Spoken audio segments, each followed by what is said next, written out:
करने के लिए आगे बढ़ेंगे। आरएसएस का मिशन 1 लाख शुरू हो गया है। 100वीं वर्षगांठ पर संघ का मिशन 1 लाख सामने आया। संघ ने शाखाएं बढ़ाकर 1 लाख करने का टारगेट किया है। 3 साल में नई 1 लाख शाखाएं खोलने की तैयारी आरएसएस कर रहा है और गुजरात से शाखाएं बढ़ाने की रणनीति तैयार की जाएगी। आरएसएस की प्रतिनिधि सभा में शाखाएं बढ़ाने पर भी मंथन होगा, बातचीत की जाएगी। 11 मार्च से अहमदाबाद में संघ की प्रतिनिधि सभा की बड़ी बैठक होनी है। संघ की सबसे बड़ी बैठक होती है प्रतिनिधि सभा। सभी प्रांतों के साथ अपने अपने अनुसांगिक संगठनों का सौंपेगा यहां टारगेट दिया जाएगा और 2025 में संघ अपनी 100वीं वर्षगांठ मनाएगा। कोरोना से पहले तक देश में संघ की 59,000 शाखाएं थी। मध्य प्रदेश में 5,000 से ज्यादा शाखाएं आरएसएस की थी। कोरोना काल में शाखाएं नहीं लग पाई थी, विस्तार नहीं हो पाया था। अब तक सभी शाखाएं वर्चुअल रूप से संचालित की जा रही थी। इन सब के बीच में अब 3 साल में 1 लाख नई शाखाएं स्थापित बनाने का टारगेट यहां पर आरएसएस ने शुरू किया है। आरएसएस की प्रतिनिधि सभा में शाखाएं बढ़ाने की रणनीति पर मंथन होगा।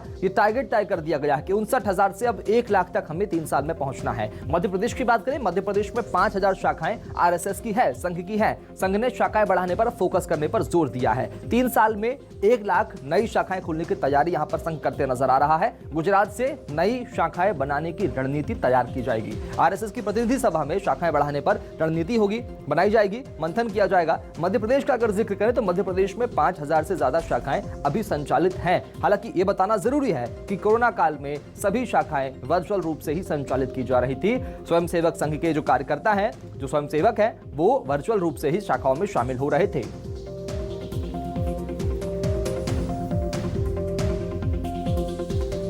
इधर राजधानी भोपाल से खबर है, कांग्रेस ने आरएसएस पर निशाना साधा है। के मिश्रा ने ट्वीट करके संघ पर निशाना साधा है। संघ के मिशन 1 लाख पर हमला किया है। ट्वीट करके के मिश्रा ने लिखा कि आरएसएस अपनी 100वीं वर्षगांठ तक 1 लाख शाखाएं खोलेगी। इतने वर्षों बाद भी संघ का पंजीयन क्यों नहीं हुआ, ये बड़ा सवाल पूछा है। इतने वर्षों से संघ अनुषांगिक संगठनों का खर्च कैसे चलता है, देश भर में अट्टालिकाएं कैसे बनी है, कैसे संघ की शाखाएं बनी है, इन तमाम सवालों को ट्वीट के जरिए पूछा है। ईडी, सीबीआई, ईओडब्ल्यू चिर निद्रा में लीन क्यों है, ये ट्वीट आपको दिखा रहे के मिश्रा का। आरएसएस अपनी 100वीं वर्षगांठ तक 1 लाख शाखाएं बनाएगा। इतने वर्षों बाद भी संघ का पंजीयन क्यों नहीं किया गया, सवाल पूछा के मिश्रा ने ट्वीट के जरिए। कांग्रेस के महामंत्री हैं, इतने वर्षों से संघ अनुषांगिक संगठनों का खर्च कैसे चलता है, ये तमाम सवालात पूछे हैं। देश भर में अट्टालिकाएं कैसे बनी है, संघ की शाखाएं कैसे बनी है, ईडी, सीबीआई, ईओडब्ल्यू आखिर कहां लीन है, ये तमाम सवालात पूछे हैं के मिश्रा ने। संघ के मिशन 1 लाख पर के मिश्रा ने तीखा हमला बोला है, ट्वीट करके कई सवाल पूछे हैं।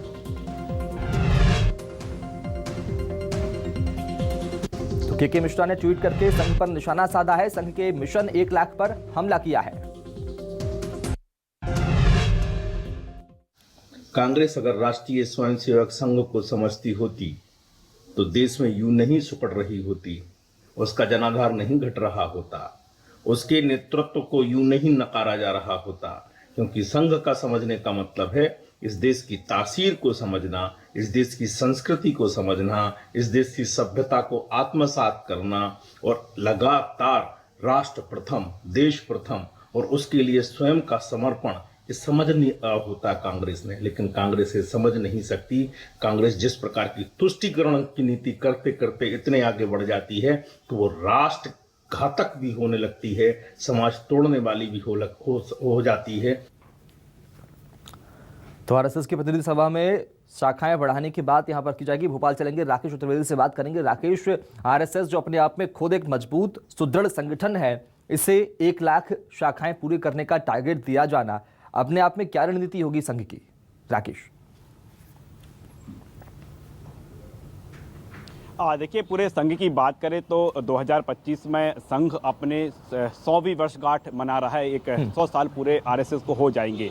जो टारगेट ये तय किया गया है कि वर्तमान की बात करें या फिर कहें कि हम कोरोना काल से पहले पूरे देश में संघ की करीब 58-59 शाखाएं संचालित थीं और हालांकि कोरोना काल के बीच शाखाएं नियमित नहीं लग सकी हैं। अब टारगेट ये तय किया गया है कि संघ जब 2025 में अपनी 100वीं वर्षगांठ मनाएगा तो पूरे देश में 1 लाख शाखाएं हों और इसकी जो रणनीति है, कैसे शाखाएं बनाई जाएंगी, कहां कहां बनाई जाएंगी, कौन कौन से इलाके होंगे, कहां पर फोकस किया जाएगा, किसको टारगेट दिया जाएगा, इसकी पूरी रणनीति है। अहमदाबाद में होने वाली संघ की सबसे बड़ी बैठक, जिसे प्रतिनिधि सभा कहा जाता है, उसमें रणनीति तैयार होगी। 11 मार्च से 13 मार्च तक संघ की जो बैठक है, जो प्रतिनिधि सभा है वो होगी। इसमें टारगेट तय किया जाएगा। लेकिन जैसे ही ये बात सामने आई है, इस पूरे मामले को लेकर बीजेपी और कांग्रेस आमने सामने हैं। कांग्रेस सवाल उठा रही कि अब तक जो संघ का जो रजिस्ट्रीकरण होना था, जो पंजीकरण होना था, वो अब तक क्यों नहीं हुआ है। भाई बीजेपी पलटवार कर रही है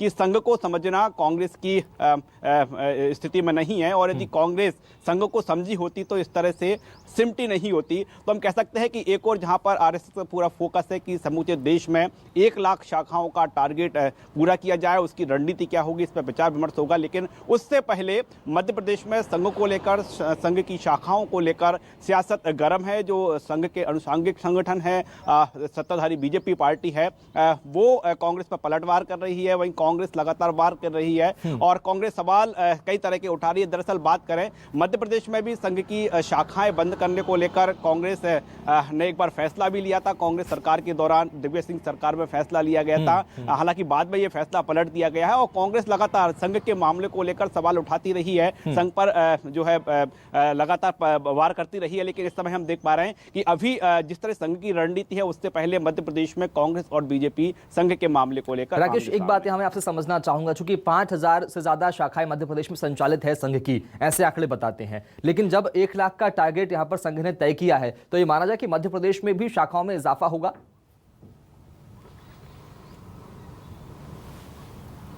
देखिए, जाहिर तौर पर है, मध्य प्रदेश बात करें, मध्य प्रदेश में संघ मजबूत है, ये कहा जाता है। मध्य प्रदेश के मालवा इलाके को तो संघ का इलाका कहा जाता है। और हम कोरोना काल के पहले की बात करें, जब देश में जब 58-59 हजार जो शाखाएं, उनमें से अकेले मध्य प्रदेश में 5000 से अधिक शाखाएं संचालित कर रही थी, हो रही थी। तो इससे अंदाजा लगा सकते हैं कि मध्य प्रदेश में संघ कितना मजबूत है। हालांकि कोरोना काल के बीच जो नियमित शाखाएं नहीं लगी है, लेकिन हम मध्य प्रदेश में बात करें, वर्तमान में वर्चुअल शाखाएं अभी संचालित है। जाहिर तौर पर है, मध्य प्रदेश में जो 5000 की शाखाएं चल रही थी, उससे अधिक का टारगेट मध्य प्रदेश के पास, मध्य प्रदेश को दिया जाएगा। मध्य प्रदेश के तमाम सीमा में जो प्रांत आते हैं, उन प्रांत प्रमुखों को दिया जाता है। इसके साथ ही जो जानकारी निकलकर सामने आ पा रही है कि इसमें जो संघ से जुड़े हुए अनुषांगिक संगठन हैं, उनको भी शाखाओं के विस्तार के लिए टारगेट सौंपा जा सकता है। ठीक है, बहुत शुक्रिया राकेश चतुर्वेदी खबर को विस्तार से बताने के लिए, बातचीत करने के लिए। तो ऐसे में अब मध्य प्रदेश में 5000 शाखाओं के अलावा 1 लाख का टारगेट यहां पर दिया गया है संघ के सामने, जो कि उन्हें पूरा करना है।